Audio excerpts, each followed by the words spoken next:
오늘 말씀은 생수의 강이 흘러나오리라 라고 하는 제목으로 함께 나누고자 합니다. 예수님께서 공생애를 시작하시면서 여러 가지 상황에 봉착하게 되었습니다.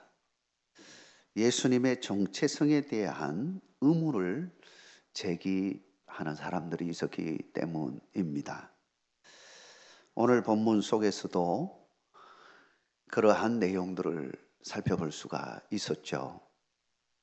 갈릴리 출신이 무엇을 하겠느냐 하면서 그의 이적과 표적을 비하하는 그런 사람도 있었고, 또 그의 신성과 메시아됨을 비판하는 사람들도 있었고, 바리새인들 경우에는 그를 거부하기도 했습니다. 급기야 유대 공회는 예수님을 잡고자 했고, 로마 당국도 소요가 일어날까 봐 전전긍긍하면서 그에 대해 조사를 해볼 것을 명했습니다. 심지어 예수님의 형제들까지도 그를 믿지 못했다고 성경은 정언하고 있습니다. 오늘 예수님은 우리에게 뭐라고 말씀하고 있습니까? 첫째는 인간은 누구든지 목마를 수밖에 없다라고 하는 것입니다. 오늘 본문 37절에 이렇게 말합니다. 명절 끝날 곧 큰 날에 예수께서 서서 외쳐 이르시되 누구든지 목마르거든 내게로 와서 마시라 말씀하고 있습니다. 예수님께서는 초막절에 이 절기를 지키기 위해서 각 지역에 있던 유대인들이 예루살렘 성전으로 와서 예배를 드리게 되었습니다. 많은 사람들이 모이게 됐죠. 그 많은 사람들 앞에서 예수님께서는 선포하셨습니다. 누구든지 목마르거든 내게로 와서 마시라 선포하고 있는 겁니다. 혹시 여러분 가운데 목마름을 가지고 있습니까? 예수님을 만나는 은혜가 함께하기를 주의 이름으로 축복합니다. 이 말씀은 우리 인간은 누구든지 목이 마를 수밖에 없다는 사실을 말하고 있는 겁니다.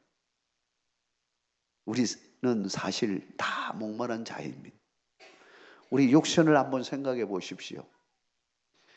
우리의 육신이 신체적으로 보면 약 80%가 물로 되어 있다고 합니다. 근데 7%만 물이 부족함에 데워지면 사실 죽음에 이를 수 있다고 합니다. 7%. 전체적으로 7% 정도 물이 빠져나가면. 그런데 2%가 부족하잖아요. 그때부터 뭘 느끼게 하느냐? 얼른 물 마셔. 물을 먹어야 돼. 그러면서 갈증을 느끼게 해준다는 거예요. 7%로 가면 안 되는 거죠.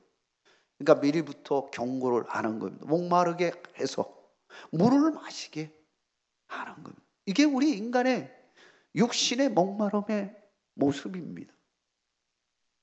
그런데 우리 인간은 이 몸의 목마름뿐만 아니라 정신적인 마음의 목마름이 있다는 겁니다.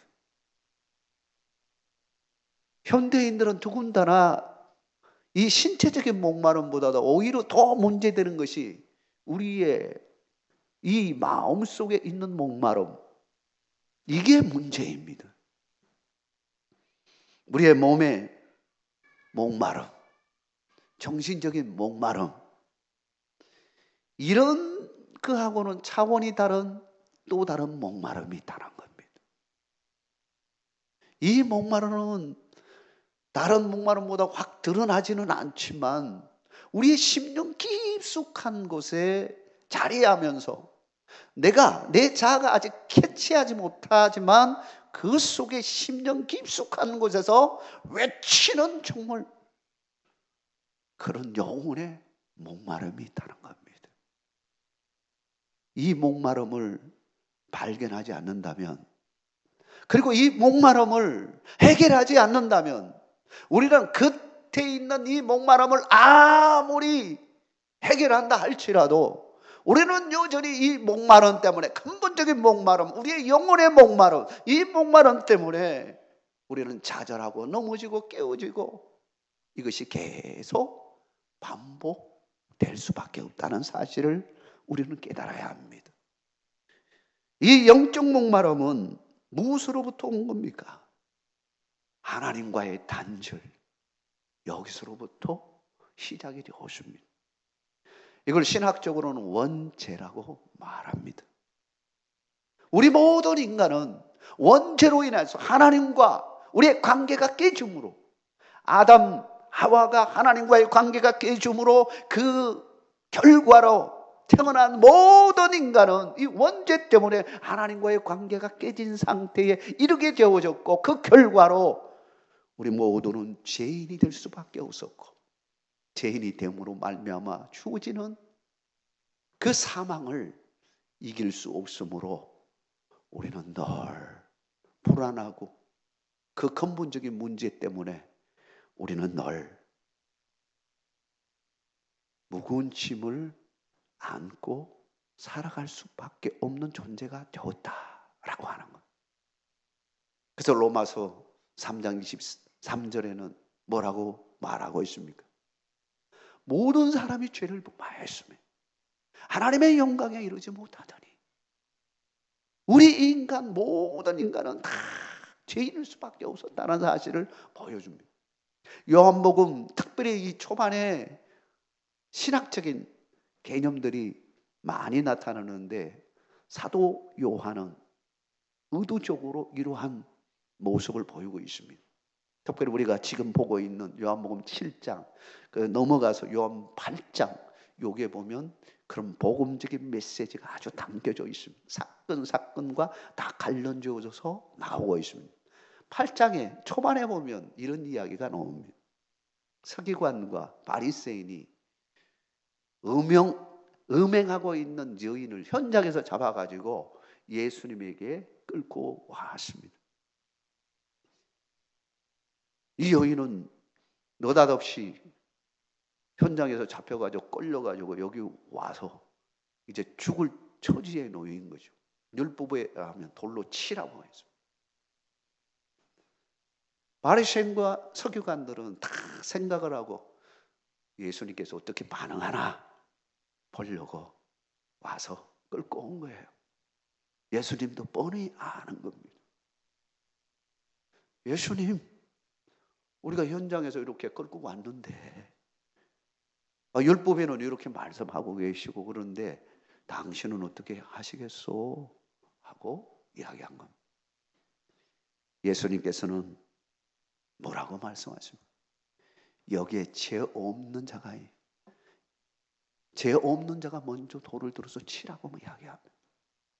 그리고는 뭔가가 밑에 그냥 뭘 적어 나가기 시작했어요.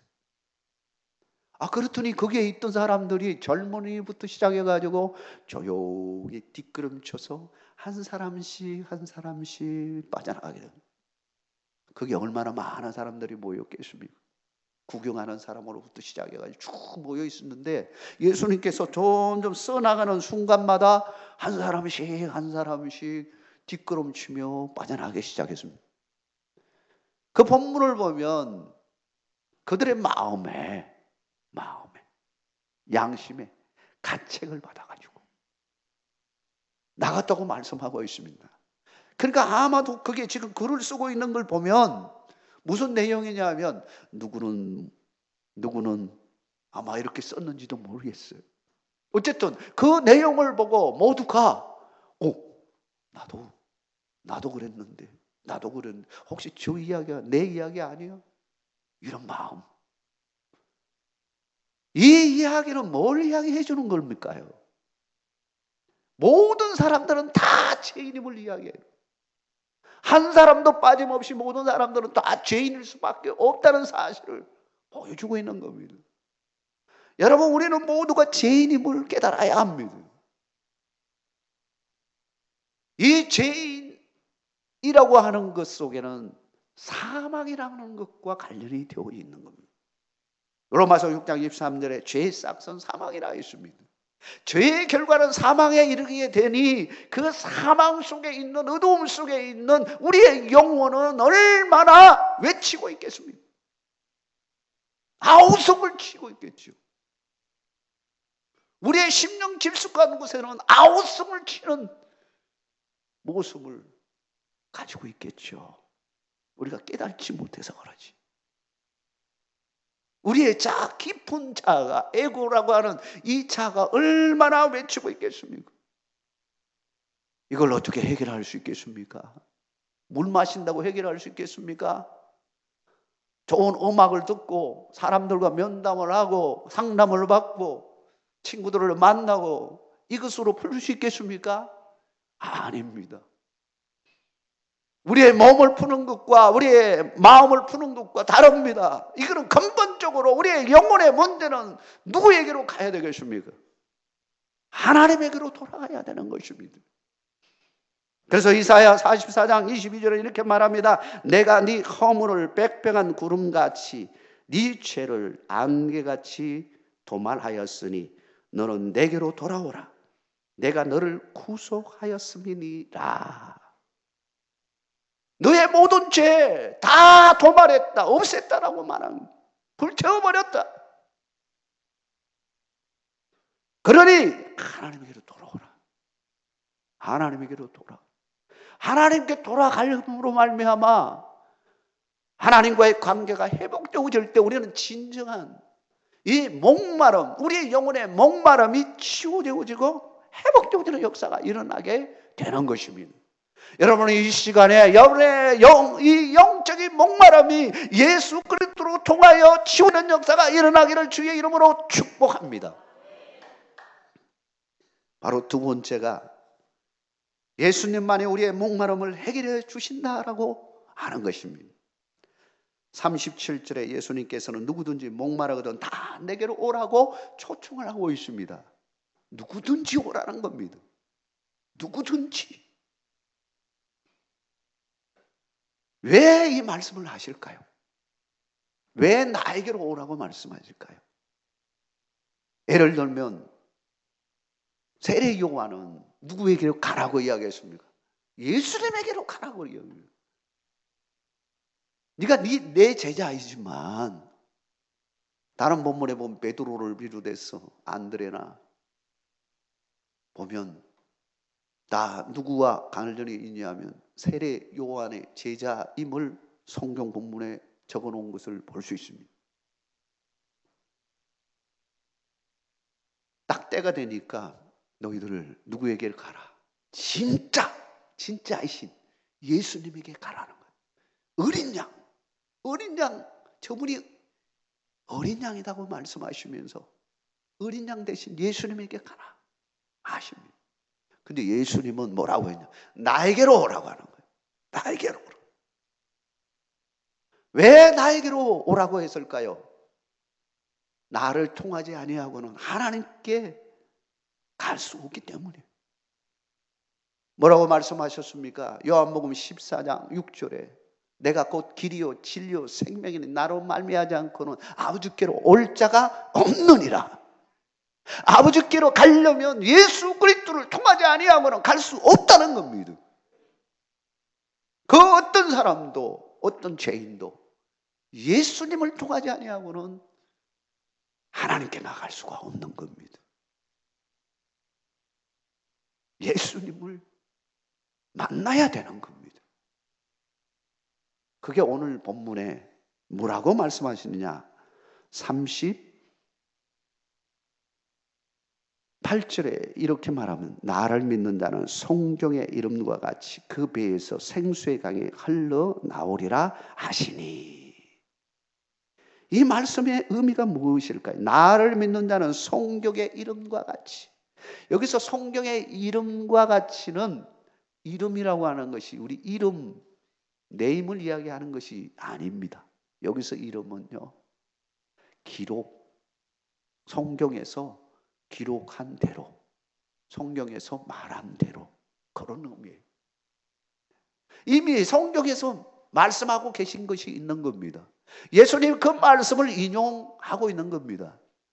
근본적인 것은 예수님과 관련된 말씀이기도 하고 하나님을 만난 사람이 어떤 삶으로 나아갈지를 보여줍니다. 그게 이사야서 58장 11절 말씀입니다.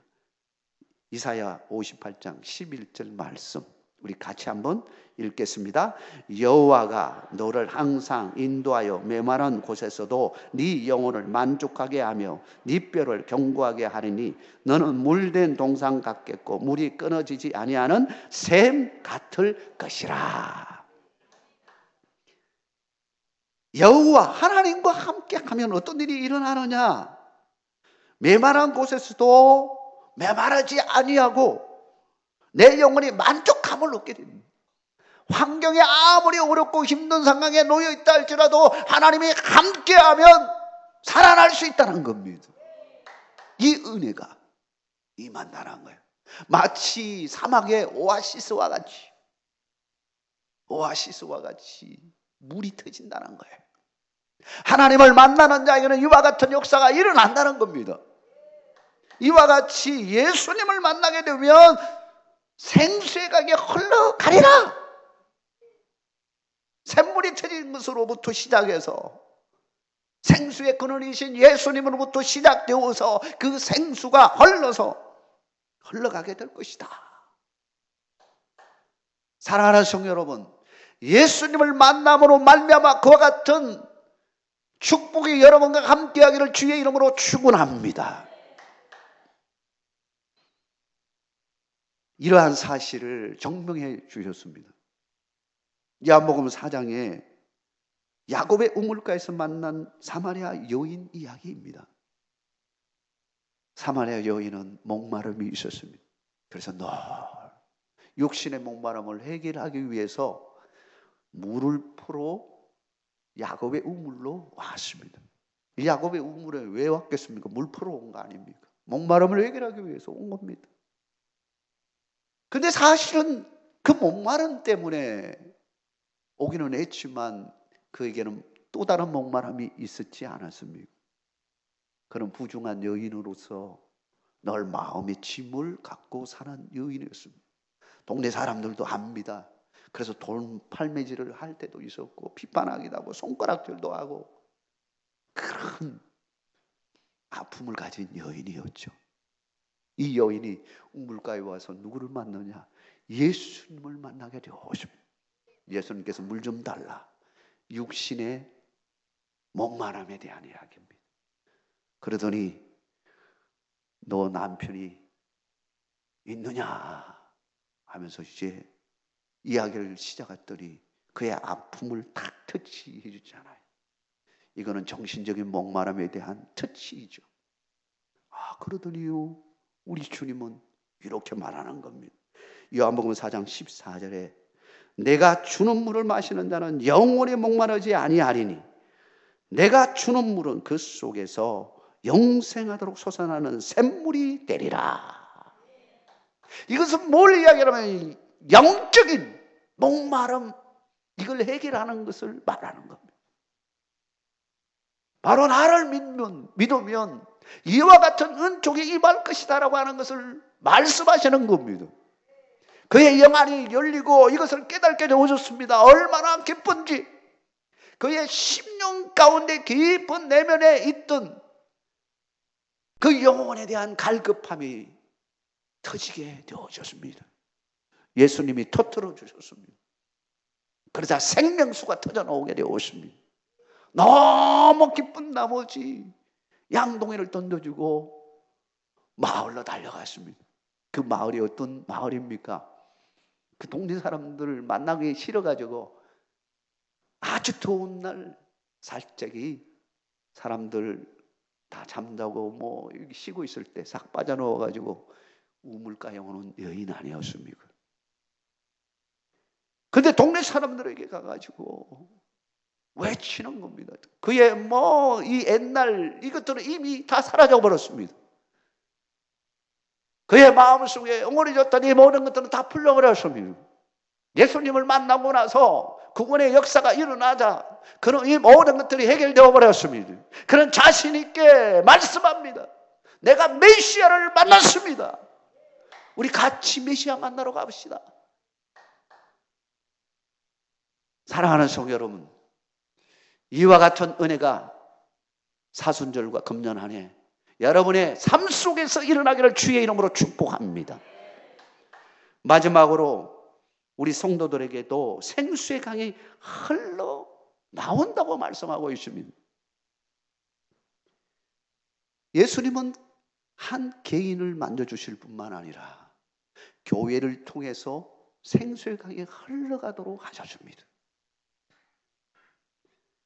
그러면 언제 이와 같은 역사가 일어나는 걸까요? 오늘 38절에 이 말씀을 하시면서 생수의 강이 흘러갈 거야. 네 배에서.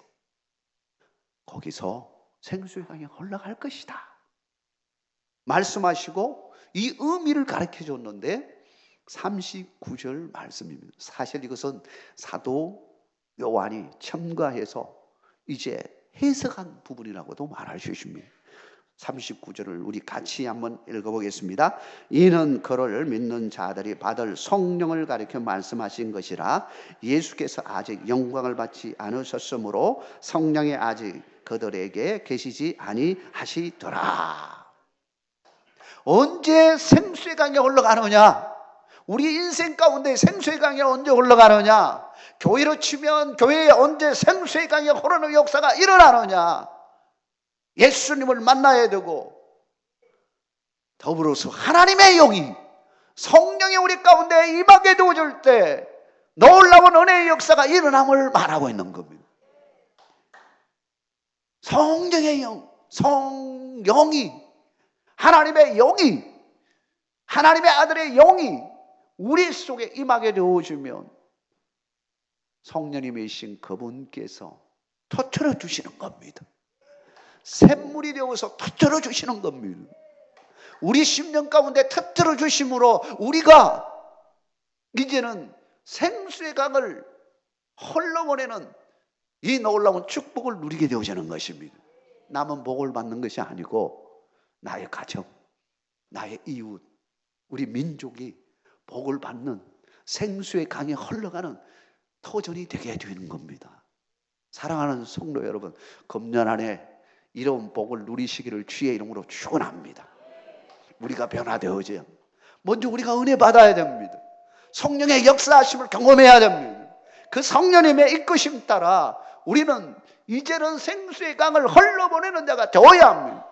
세상에 이 어두움에 빛이 되어야 하고 목마른 자에게 샘물이 되어서 예수 그리스도의 복음을 전하는 귀한 사명을 감당하는 주의 일꾼들 다 되기를 주의 이름으로 축원합니다.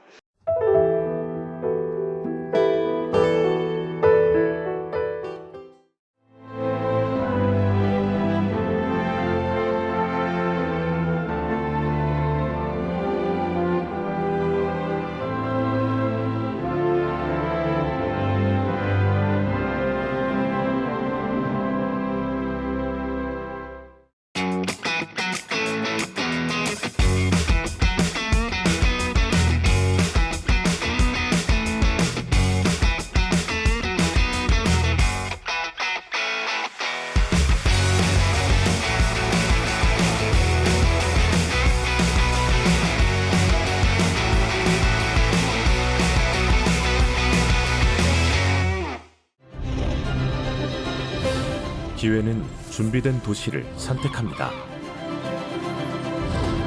대지엔 바이오, 반도체, 도심엔 문화, 하늘엔 우주.